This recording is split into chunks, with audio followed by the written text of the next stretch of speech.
I want to ask, how did you know your wife, Erika, was the one?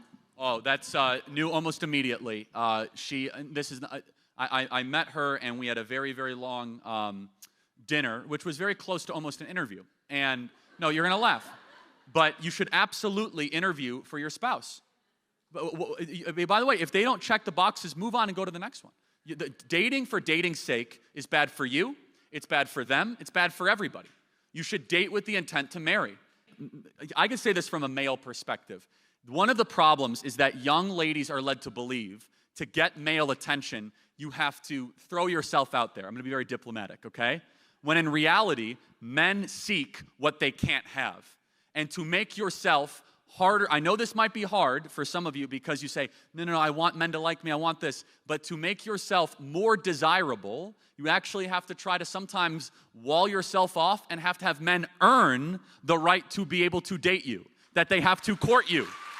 And in the era of hookup culture and quick seeking pleasure, that is very difficult. However, men are wired very differently than women. And one of the most important things that you have to learn is that men do not view, especially sex and relationships, the way that you do, especially young men. Young men do not look at sex a lot of times as, let's say, a culmination of a deep personal and spiritual bond.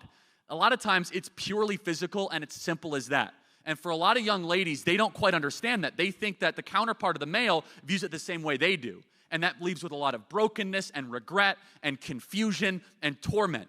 And hookup culture has hurt men, but it's really, really hurt women.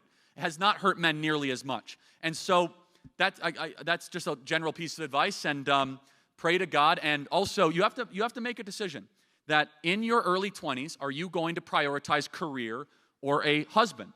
And you might say, oh, it's not either or. It's not either or. However, you run the risk as you get into your late 20s and early 30s to all of a sudden say, I can't find the one, I can't find the one. And my hope for you is that you don't have to be in that situation. And so if you prioritize it, if you make it your number one priority, then you obviously dramatically improve your chances. What I have found is when young ladies say, I can get to that later, I can get to that later, is that you might end up in your mid-30s with a lot of regret and a lot of cats.